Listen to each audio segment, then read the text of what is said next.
Good boy. Mm.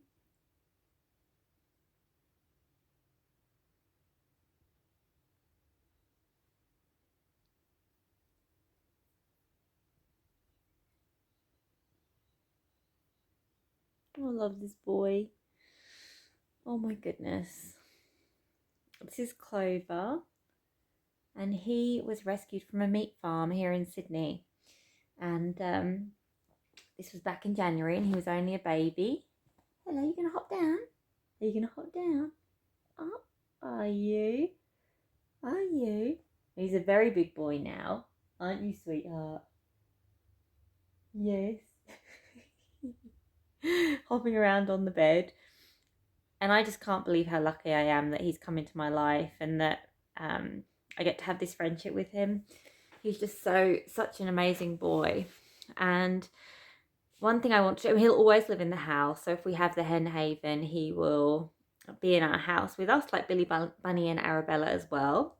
They don't get on with Clover, but they will have their separate areas of the house. Like what we do at the moment is we alternate so that Clover has the lounge and the rest of the house in the evening, and he's in the bedroom in the day, and then kind of vice versa in the evening.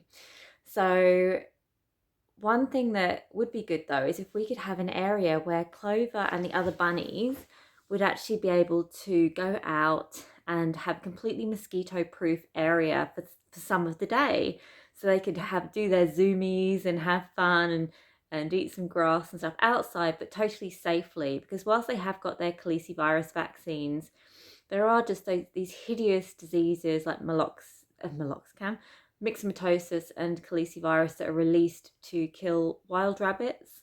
You're gonna hop down now. Hello. Oh, excuse me. He hops up and down on the bed all the time. Don't you, sweetheart? We love you so much. Yes, we do. You gonna hop down? Hey? So the Hen Haven would give us a chance to create an area which had complete mosquito netting. And he's now grooming my trouser leg. Aren't you, sweetheart? Yes. Look at his beautiful big ears. He's like, nope, I'm going to get out of the way of this. So yes, the idea is that they all would have the access to this area, which we give lots of play areas and have mosquito netting all the way around it. And then we would let them out every day for a run. But the other thing that I want to do is to tackle rabbit farms in Sydney. A lot of people don't even realise that rabbit farms are an issue in Sydney. So I'm going to move out where we can be with the other animals and have a chat whilst we talk about how we're going to tackle rabbit farms. Okay, so we're in the garden, in the sun, which I'm sure is incredibly unflattering when I watch this later and shows every little wrinkle on my face, but I don't care because I want to be in the sunshine. And I've got the beautiful Ariel, who is a massive sun lover, next to me. One thing about her enclosure, here's Dylan as well, she will need some access to some good sunbathing. I've positioned myself so I'm not going to block her sunshine. I don't know if Matilda's at the top. She might come down because Matilda, being blind or severely vision impaired, she follows the sound of voices and footsteps and things like that. That's why Ariel is the perfect seeing eye hen for her. So it's beautiful winter sun, not too hot, just lovely. And me and Ariel are going to talk to you further about the rabbits and how the Hen Haven, whilst it's called Hen Haven, is going to benefit them too. So we've already painted a picture of the kind of extra freedom we could give our rabbit family, Billy Bunny, Arabella and Clover, so that they could have time to do zoomies outside and just really enjoy the outside, as well as still being house bunnies. But there is something even more exciting we could do. It does depend on how big the land we're able to get. So if we're only able to get an acre, we may only be able to have a couple of spaces for extra rabbits. If we're able to get 5 acres, you can imagine that the potential would be huge. So the idea is to create foster areas for many more rabbits, because rabbits can't just all go together. like hens and other animals, they have their friendship groups, but it can take a long time for rabbits to establish them. And they can fight quite viciously, so we don't want to risk that. And what I've got my inspiration from for this is from a sanctuary in England called Raisted, and it's about 30 minutes from where my dad lives. So when I went back to visit him in the UK in October, I went there quite a few times over the 3 weeks that I was there. And it was established by this lady who passed away when she was in her 80s, I believe. But throughout her whole life, she did whatever she could to help animals. And she has this, and now this sanctuary still runs even after she's passed away. And the rabbit enclosures are wonderful. I mean, of course, nothing comes up really against a rabbit living in your house and sharing that space with you. But this is the next best thing. They live in pairs mostly, or they try and bond them with another rabbit, even if they start on their own. And they have some kind of nighttime area, for example, a double-story hutch or some other area that so sadly many people think rabbits can live in all the time.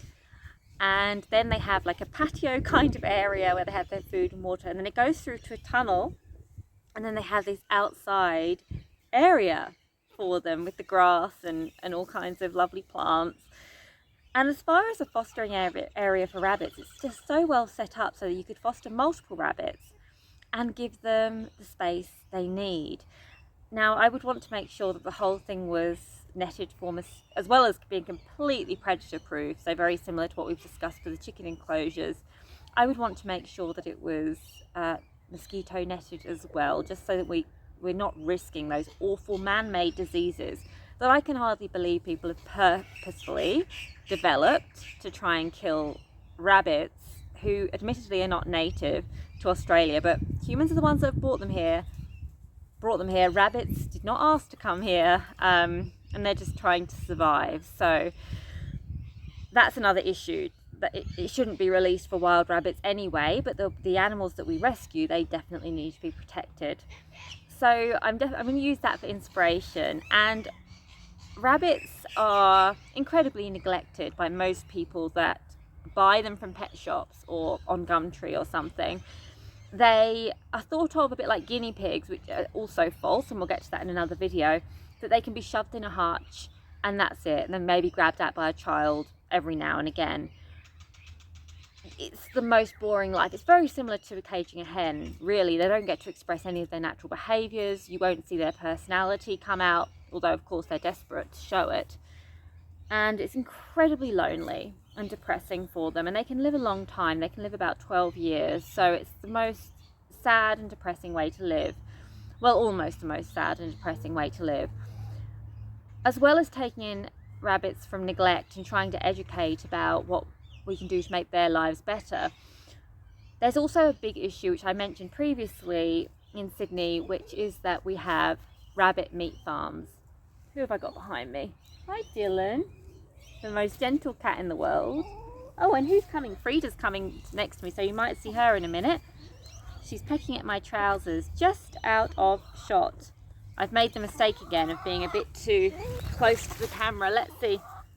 Come here, sweetie. You're just out of shot. You might see her in a minute. There she is. There she is. We've also got Cece coming up.